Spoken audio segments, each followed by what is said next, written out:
Hello guys, welcome back to study spoken English with Rakesh Bhagat sir. Guys, English या अंग्रेजी में पढ़ने की शुरुआत किस टॉपिक से करना चाहिए? तो वो होता है बी वर्ब। बी वर्ब यानी कि ऐसा पैटर्न जहाँ पे हम नाउन या प्रोनाउन के बारे में बोलते हैं, सीखते हैं। हमें कंप्लीट इंग्लिश सीखने के लिए तीन चीज़ों की आवश्यकता होती है और वो होता है सब्जेक्ट, वर्ब और ऑब्जेक्ट। गाइस, अगर आप कंप्लीट इंग्लिश सीखना चाहते हैं तो आपको इस पैटर्न को अवश्य ही सीखना चाहिए। आज के टॉपिक में हम पढ़ेंगे वर्ब टू बी और वर्ब टू बी में आप वर्ब टू बी हम तीनों टेंसों में पढ़ सकते हैं। प्रेजेंट में एम इज आर होता है, पास्ट में वाज वर होता है, फ्यूचर में विल बी होता है। अब शैल का प्रयोग दिन पर दिन उठता जा रहा है, इसलिए हम विल बी का ही प्रयोग करेंगे। तो आइए आज हम पढ़ेंगे प्रेजेंट में verb to be am is are और उससे बनाएंगे तरह तरह के वाक्य जो आपके दैनिक जीवन में प्रयोग होता ही होता है। अब हमें ये जानने की जरूरत है कि एम इज आर का प्रयोग हम किस किस सब्जेक्ट के साथ में करते हैं।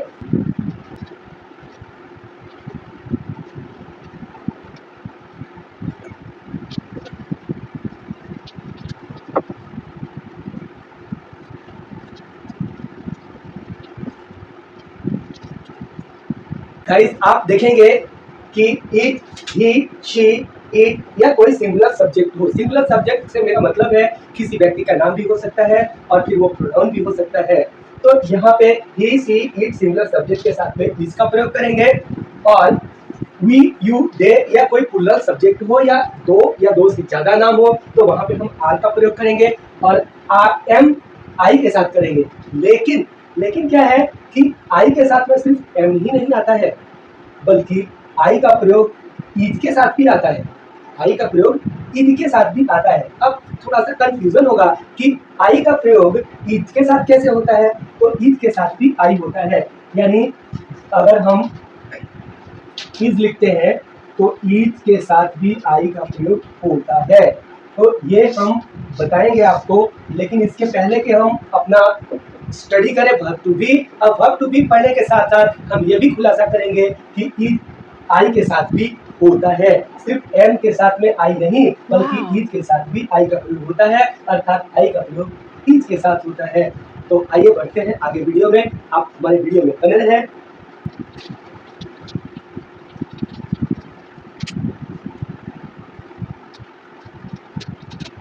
Guys, subject plus am is are plus noun, यानी हमें क्या करना है कि सब्जेक्ट को रखना है, सब्जेक्ट के बाद एम इज आर में से कोई एक रखना है जो सब्जेक्ट के अनुसार होता है।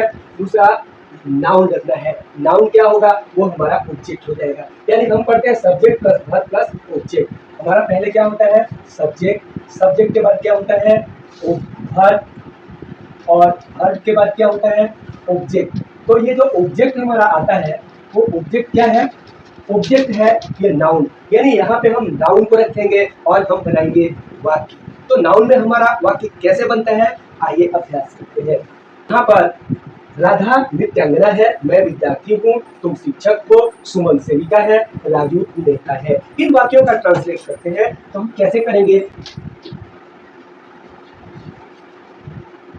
और नृत्यांग राधा क्योंकि सब्जेक्ट है और सिंगुलर है, इसलिए हमें राधा के साथ इज लगेगा और नृत्यांगना के लिए हमें डांसर लगाना होगा। राधा इज डांसर, लेकिन राधा नृत्यांगना है, राधा इज डांसर। लेकिन इस तरह के वाक्य हमारे गलत हो जाते हैं। क्यों गलत होते हैं, क्योंकि यहाँ हमें डांसर के पहले ए या एन का प्रयोग करना होता है। तो यहाँ पे क्या होगा, Radha is a dancer, Radha is a dancer.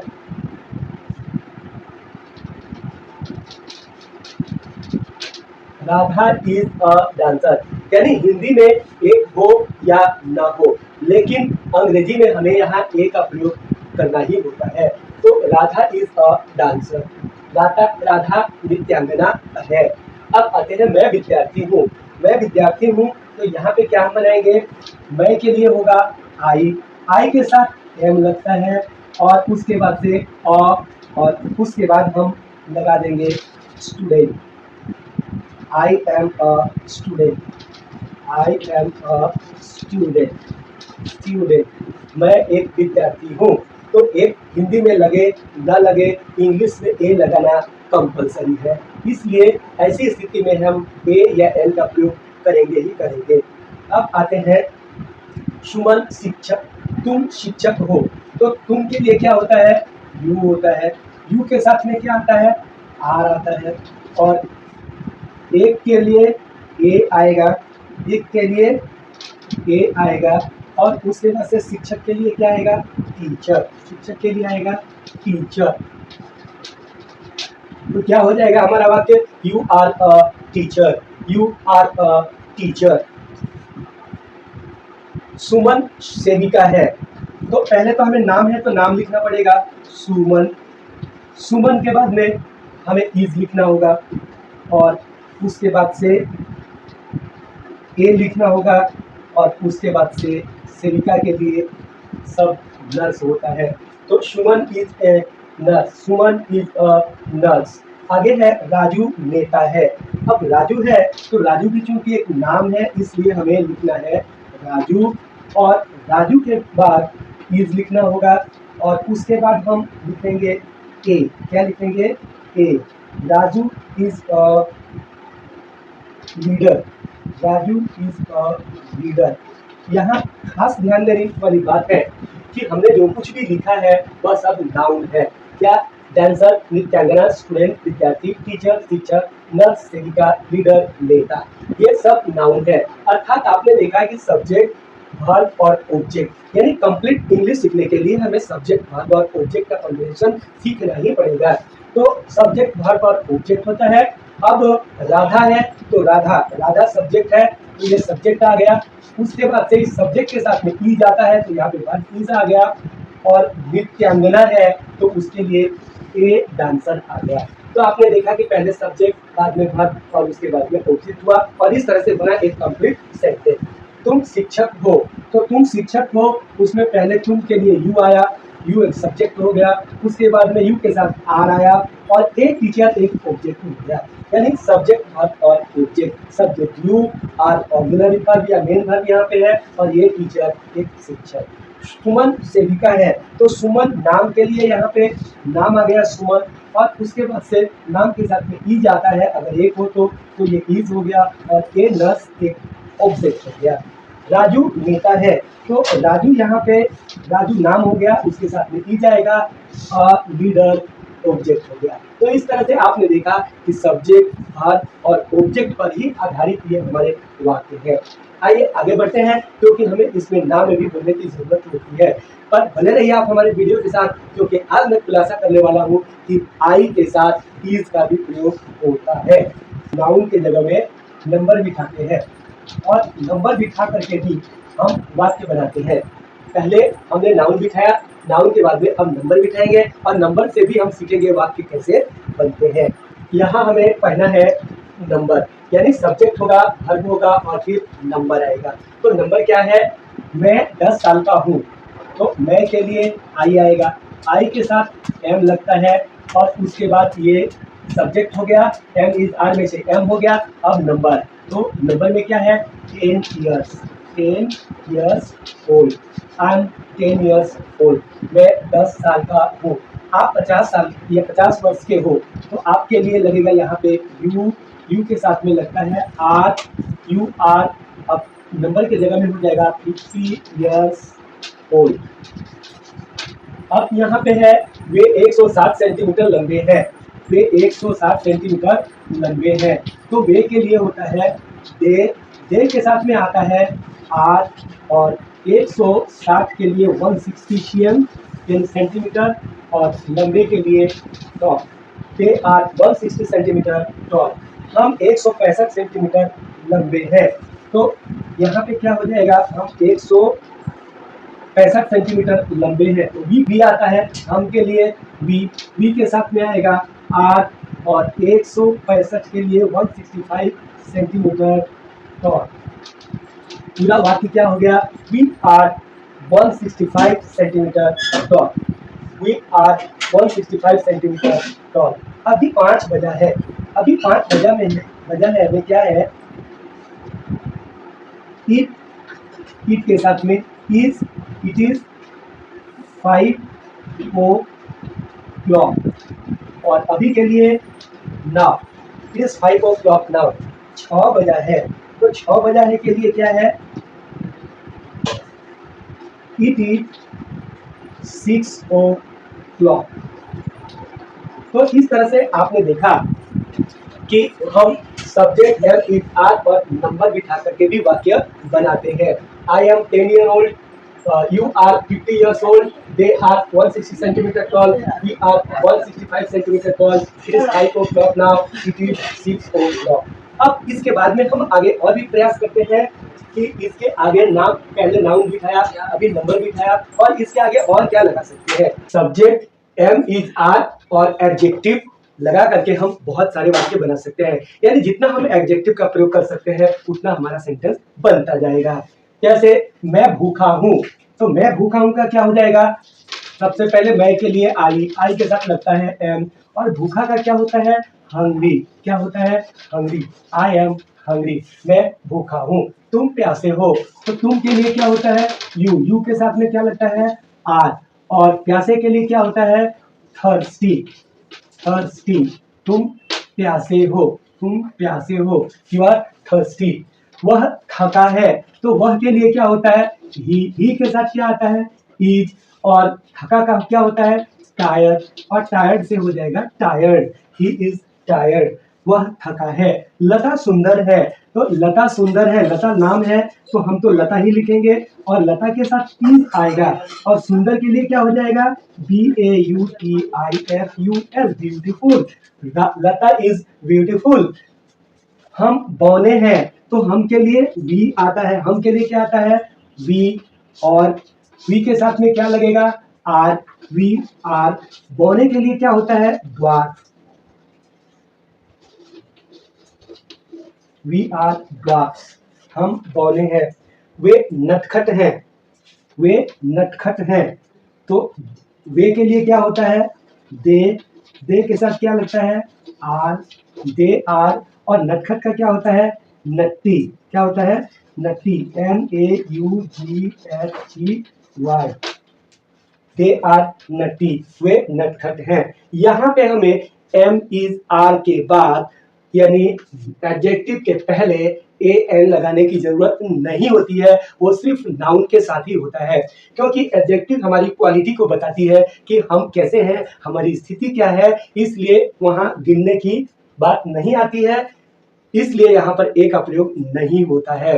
तो आई एम हंग्री, मैं भूखा हूं, यू आर थर्स्टी, तुम प्यासे हो, ही इज टायर्ड, वह थका है, लता इज ब्यूटीफुल, लता सुंदर है, वी आर ड्वार्फ, हम बौने हैं, दे आर नट्टी, वे नटखट है। तो इस तरह से एडजेक्टिव लगा करके भी वाक्य बनता है। यानी वाक्य को बनाने के लिए हमने क्या किया, पहले नाउन का प्रयोग किया, उसके बाद में नंबर का प्रयोग किया, और उसके बाद में यहाँ पे एडजेक्टिव का प्रयोग किया। तो इस तरह से आप देखते हैं कि हम सिंपल वाक्य बनाते हैं, वर्ब टू बी का प्रयोग करते हैं, उसमें नंबर भी यूज कर सकते हैं, उसमें हम एडजेक्टिव भी यूज कर सकते हैं, हम उसमें नाउन भी यूज कर सकते हैं। यानी आपने देखा कि नाउन असंख्य है, एडजेक्टिव असंख्य है, तो हम वाक्य भी असंख्य बना सकते हैं। जरूरत है हमें प्रैक्टिस करने की, अपने माइंड को डेवलप करने की। तो आइए आगे बढ़ते हैं, और बने रहिए आप वीडियो के साथ, क्योंकि आपको मैं ये भी बताने वाला हूं कि आई के साथ इज का प्रयोग होता है। यहां पर आप पाएंगे subject plus am is are plus object, subject plus am is are plus not plus object,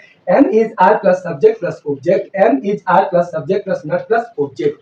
तो इस पैटर्न पे हम और भी बहुत सारे वाक्य बना सकते हैं। एक शिक्षक है, you are a teacher, you are a teacher. आपने देखा कि यू सब्जेक्ट है, आर एम इजार में से कोई एक, ए टीचर ऑब्जेक्ट है। You are not a, you are not a teacher, you are not a teacher, are you a teacher,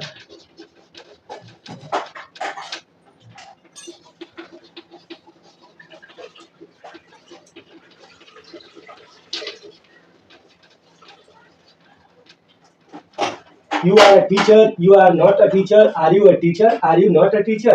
तो देखिए यहाँ पे एम इज आर में से आर और यू आया, ये सब्जेक्ट, और उसके बाद से नॉट है, और उसके बाद से ऑब्जेक्ट यहाँ पर ए टीचर है। तो you are not a teacher. तो इस तरह से हम बहुत सारे वाक्यों को प्रैक्टिस कर सकते हैं। जैसे वह सुंदर है, सी इज ब्यूटीफुल। वह सुंदर नहीं है, सी इज नॉट ब्यूटीफुल। क्या वह सुंदर है, इज सी ब्यूटीफुल। क्या वह सुंदर नहीं है, इज सी नॉट ब्यूटीफुल। मैं अच्छा हूँ, आई एम फाइन। मैं अच्छा नहीं हूँ, आई एम नॉट फाइन। क्या मैं अच्छा हूँ, एम आई फाइन। क्या मैं अच्छा नहीं हूँ, एम आई नॉट फाइन। तो इस तरह से आप जितना वाक्य चाहे उतना बना सकते हैं, प्रैक्टिस कर सकते हैं, हजारों हजारों वाक्य बन जाएंगे। आइए आगे बढ़ते हैं। अब आई के साथ इज भी लगता है, लेकिन कैसे लगता है? तो पहले आपने देखा सब्जेक्ट है, एम इज आर में से कोई एक है और प्लस ऑब्जेक्ट है, ऐसा होता है। अब हमने लिखा A B C D E F G H I. अब हमने लिखा A is the first letter of English alphabet. हमने क्या लिखा? A is the first letter of English alphabet. अब उसी तरह से बी इज द सेकेंड, क्या हो जाएगा? B is the second letter of English alphabet. अब इसी तरह से हम आते हैं तो आई इज द 1 2 3 4 5 6 7 8 9, तो यहाँ क्या हो जाएगा? 9। A is the 9th letter of English alphabet.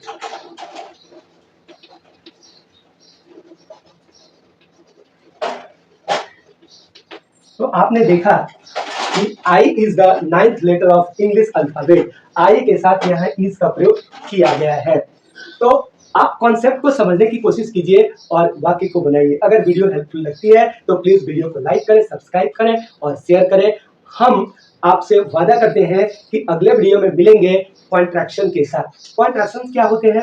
Contractions वो शब्द होते हैं जिनको हम संक्षिप्त रूप दे करके और अंग्रेजी बोलने का प्रयास करते हैं। हमारे अंदर फ्लुएंसी क्यों नहीं आती है? उसका मूल कारण है हम कॉन्ट्रैक्शन को सीखते नहीं है, उसे या तो हल्के में लेते हैं या फिर उसे छोड़ देते हैं। और हमें जरूरत है उच्चारण को सुधारने की। हम कॉन्ट्रैक्शन को जैसे पढ़ेंगे वैसे ही हमारा सुधार होता जाएगा। आई के साथ हम एम का इस्तेमाल करते हैं और उसको हम लिखते कैसे हैं और पढ़ेंगे कैसे? I am. यू के साथ में हम आर का प्रयोग करते हैं और उसको लिखते कैसे हैं? और उसको पढ़ेंगे क्या? अब उसी तरह से हम वी लिखते हैं, क्या लिखते हैं? वी के साथ क्या लिखते हैं? आर। और इसको हम कैसे लिखते हैं? We are. और इसको पढ़ते कैसे हैं हम? उसको पढ़ते हैं वी आर। वी आर, या तो आप ऐसे पढ़े या और भी बेहतर होगा आप ऐसे पढ़े, we are we are we are we are. आप ऐसे भी पढ़ सकते हैं और आप ऐसे भी पढ़ सकते हैं, वी आर वी आर। अब यहाँ पे हम क्या करते हैं? लिखते हैं दे, और दे के साथ में क्या आता है? आर। और हम इसको लिखते हैं कैसे?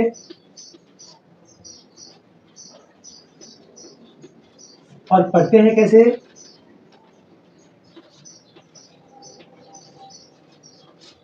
देयर।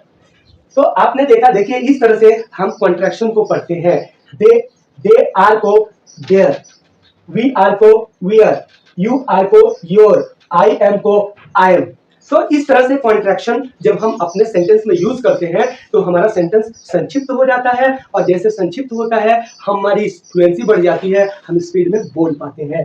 तो अब यहाँ पे आई एम लिखा हुआ है, I am student, I am student, I am teacher, I am teacher, I am student, I am lawyer, I am engineer. तो ये इतना संक्षेप में बोल पाएंगे, फास्ट बोल पाएंगे तब जब आप कॉन्ट्रैक्शन को सीखेंगे तब। तो वर्ब टू बी में जो कॉन्ट्रैक्शन है, इस कॉन्ट्रैक्शन को मैं नेक्स्ट वीडियो में पढ़ाने वाला हूँ। गाइस, अगर वीडियो आपको अच्छी लगती है तो इसे लाइक करें, सब्सक्राइब करें, अपने दोस्तों में ज्यादा से ज्यादा शेयर करें ताकि आप भी अंग्रेजी सीखें और वे भी अंग्रेजी सीखें।